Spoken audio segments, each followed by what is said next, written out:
Thank you very much. Hello, everyone. Can I ask, can you see a PowerPoint there on the screen? Fantastic. All right, let's go to full mode. There we are. So I'm speaking today on behalf of a team of researchers, the people who put together this presentation, myself, Paul Koshy, who's in the room, Ian Lee, Jane Coffey is also with us, and Michael Dockery. And also with us on the session today is David Carney of Seeker, who was our industry partner. So thank you very much for hearing about our project. So this is the name of our project. It was funded by the National Centre for Student Equity in Higher Education in Australia. Several of those projects are being presented, I know, in the OECD project. And really what inspired us about this particular conference was the OECD Career Readiness project, which of course emphasises the importance to young people of thinking about and exploring those potential work futures. And in our study, what we really looked at was how students' access to information about study and career pathways differs, or whether it differs, by socioeconomic status. So the actual report itself is done, it's ready, it's been approved by the minister, but it's embargoed. So I'll give you an email address at the end of the presentation, and please, if you're interested in a copy of the report, just flick me an email and I'll make sure you get it as soon as it comes out. So in this study, we had three separate but overlapping, I guess, inquiries. In the first one, we wanted to compare careers, advice, support and employment outcomes for students in low SES and non-low SES schools. So here we did some analysis of the Longitudinal Survey of Australian Youth, the LSAY study. And we also did a survey of schools, careers practitioners and other people who advise young people on career and study pathways. Then in inquiry 2, we looked at the career and study confidence, the self-reported confidence of low SES university students and their peers. And we used an online self-evaluation tool for that. And then in inquiry 3, we looked at how disadvantage is actually experienced during the transition into study and also across the undergraduate experience. So in this phase, we ran focus groups with students and we then triangulated all those different bits of data to come up with some ideas and some recommendations for the future. So I'll start with inquiry 1, which was this longitudinal surveys of Australian youth. And I'll only really mention that the literature review confirmed what everyone in the room will know, is that there's a real lack of research that is in this particular space around the impact of socioeconomic status on the career and study pathways decision-making, particularly amongst disadvantaged students. And so that wasn't a surprise at all. Looking at the LSAY data, this is a snapshot of what we found from the 1998 data. And we looked at over 50,000 cases within the data set over a period of some years. And here you can see using SES quartile, so lowest quartile to the highest. And what you can see is a very clear pattern that the students from the higher SES backgrounds were far more likely to access information about university courses. You can see them in the purple there. And if you're from a lower SES background, you're far more likely to have non-university pathway information. So information about traineeships and apprenticeships, or TAFE, which is technical college for people in other countries, that kind of information. And now that was in 1998. So we thought, well, maybe that's all changed over the intervening years. So we then looked at the most recent of the LSAY reports in 2015, and guess what? We saw exactly the same thing. So in short, that in all the careers information activities, there were significant differences between students from high and low SES backgrounds. And again, this real focus on university courses. Not only is that a continuing trend from 1998, but statistically speaking, it's actually getting more and more skewed. So we were really surprised to see, when you think about the demographics of students who are coming into post-secondary education, who are far more diverse than ever before. In Australia, less than half of students in higher education come from an A-level or a ATAR year 12 completion, and yet the advice that they're seeing, the activities they're engaged in, are completely out of line with that. So really, just to pinpoint the findings of those of that analysis, the career and study information for senior high school students, that's students in the last 2 years of study, has increasingly focused on traditional university pathways, despite that being out of sync with university entrants. In the green, that the SES divide in the type and quality of career information to students is becoming actually more pronounced rather than the other way. In the purple, that students from high SES backgrounds are more likely to access most forms of careers information, so a much wider range of information. Whereas in the blue here, students from middle and high have greater access both to formal sources of career information and also to all those social capitals, which we know is so important to enable students to make informed decisions. And in contrast, the low SES students are far more likely to receive information about non-university pathways. So moving on then to our national survey of secondary school career advisors and influencers. And influencers here, we mean all the people who influence students' decisions who are not qualified careers practitioners. So looking at what we found here, and again, just taking a snapshot, that you can see the difference between the higher and lower SES students.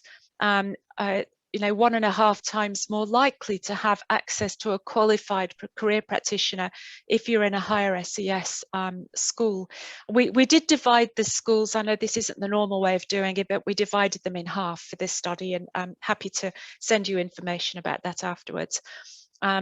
Really interesting, if you're in a lower SES school, you're 5 times more likely to have a teacher involved in career education. And those of us who've worked in schools know very well that's often the students, as my colleague Jane will say, who was the last to duck when somebody was assigned the role of giving advice to students, rather than someone who's had any formal training.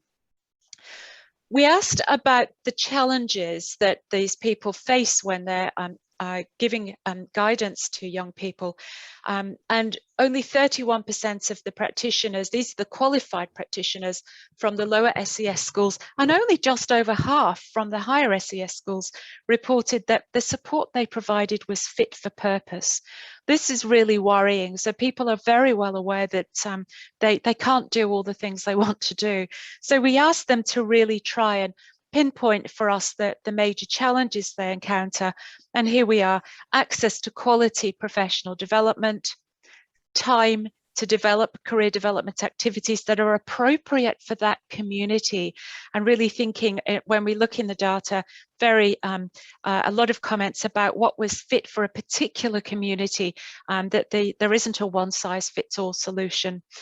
Support provided by the school leadership and governance, which sometimes was about having a space or a visible presence for students, otherwise actually being valued, that having an acknowledgement from senior staff that the careers guidance role is a very valuable and key aspect of a senior school. And also having unbiased career information. And I suspect that a lot of those comments come from being in at a school where we are steered towards those university or other pathways, rather than being able to cater to the whole of the school demographic. So next we asked students, how confident are you? And for this we used the open access employability self-assessment tool, which is my tool. It's online, it's free, and it enables students to self-assess across everything from emotional intelligence to confidence that they're on the right career path. We then linked students' responses for the university students, we linked their responses to a range of demographic factors, which enabled us to look across, for instance, their socioeconomic profile. And what we found was that the students who'd come from the state schools, these are the government schools, regardless of the SES status of that school, were disadvantaged in relation to their employability thinking. And this is their perceptions, of course, their perceptions that they were adequately prepared to make their study and career pathways decisions. We found that the impact of inequitable provision of careers and study information is long lasting. And of course, as we know, that when you add something like the pandemic, the impact of that disadvantage is likely to be exacerbated. So we're going to see a long tail of this for several years to come. We did also find that whilst socioeconomic status might mediate somebody's access or their ability to access higher education, once there, low SES students aren't very different from their peers. And that's both in terms of how they conceptualize the types of support that might be available to them, and also finding that institutional support that might help them to realize their aspirations. And I guess any of us who've worked with these students know that those students who've made it to university or to post-secondary education, they've already overcome a range of challenges. And I think quite often they're the first ones to ask those questions. So perhaps it's the ones who aren't there who would give us a different picture. We ran focus groups with students, and we've just actually finished a chapter where we talked about how on earth you run focus groups for students when you can't travel everywhere, schools are closed, no visitors are allowed, and all the challenges we've all had over the last year.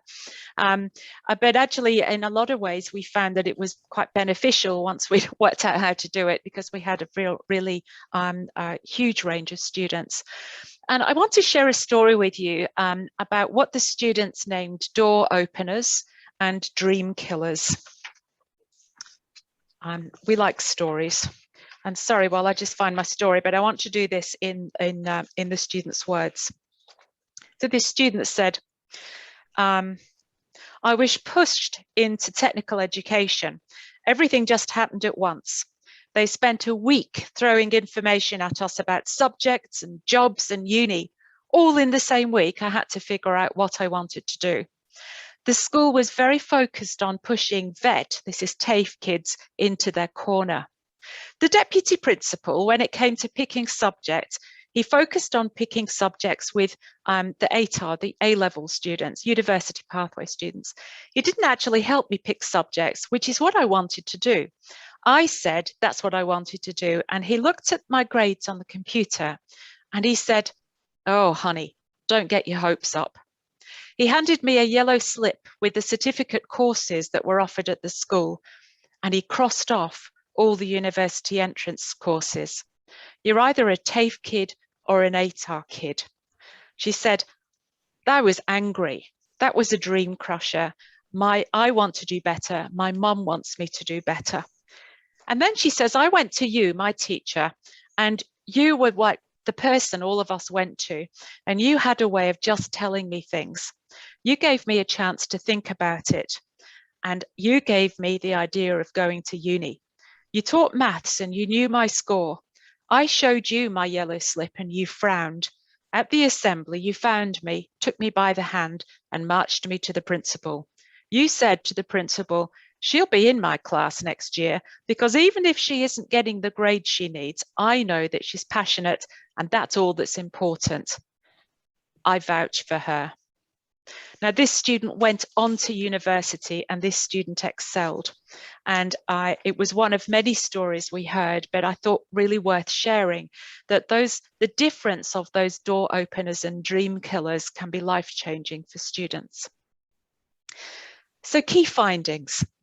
What we found was that irrespective of a school's location, its type, whether it's in a high or low SES area, the career or study guidance in Australian schools is often limited to subject selection, and it's based largely or entirely on their academic performance. Not surprisingly, in line with the literature, students' post-secondary decision-making appears to be based almost entirely on academic performance. Of course, they're doing what they're told. In-depth discussions about careers, study pathways, and individual interests happen in pockets at schools where there are passionate people, but they're relatively rare. We found that study pathways information is significantly skewed towards university study, perhaps aligned in some places with the KPIs that are assigned to school leadership. So, sorry, using acronyms, the key performance indicators, and that students are uninformed about alternative pathways. There wasn't a single student in our focus groups who'd been told about alternative ways to getting into university. We also found, and this came up in every focus group, that students feel valued by their schools only if they're on that university pathway. Otherwise, they're just doing the TAFE. So we put this together into the 5 I's of student career and study pathway support, the things that really make a difference. That's the information and guidance provided to students, students' interpretation, their ability to make sense of that information, the influence of that information and guidance, as that story says, is really important. That the impacts of information and guidance are temporal, it lasts, and that we need a continual improvement loop so that we're improving students' access to and use of that information. So just to finish off with just a snapshot of conclusions, effective guidance is dependent on unequal access to those qualified career practitioners or to teachers with guidance, career guidance duties. Despite considerable attention, there is inequitable provision of careers and study information, particularly from the early years of secondary school, and the impacts of this are long-lasting. That COVID is just the most recent of numerous factors that impact disadvantaged students, and that without an urgent action, we find that the impacts of disadvantage will become irreparable. We find that policymakers and sector leaders need to collaborate on solutions, and that has to be bipartisan. And we find that careers information should introduce multiple study and career pathways. University isn't the best option for many students or the only option, and that these should be valued equally. So our recommendations come in 2 parts. And in this first one, from an Australian perspective with state governments and a federal government, you'll see the word national, nationwide. We need a national approach to ameliorating this inequitable provision. We need a nationwide repository of student-centric career and study information. We need a national approach to helping students. The post-secondary environment differs across each Australian state and territory, and so navigating that across just the one country is very difficult, and I suspect the same occurs in Europe. We need a national approach to analysing the data that we have, because we have the data, to understanding what information is held, how it's given, and what types of education and work reporting we need to be doing. And we need those national data sets to really understand that changing role of disadvantage and how we tackle that with adequate guidance. And of course, the student voice, which is largely missing at the moment. So recommendations: we need to recognise the career practitioner role as not just being peripheral to high schools, but being critical to core business. We need to ensure that career education is undertaken by career qualified practitioners. We need to extend our guidance to make sure that it goes across the student life cycle and doesn't happen in those last 2 years. And we need to incorporate initial career development information into pre-service teacher training. And we say this just in recognition that the career influence often are the teachers. And so we need to recognize that and give them enough information so that they know what they're doing, but also then link them to the professional associations who can work with them. Oh, no, so it's thank you. It's a bit of a snapshot of an awful lot of work, but I hope that's useful. And please be in touch. If you email me, I'll put you in touch with the team and the self-assessment tool, and also of course we'll send you a copy of the report.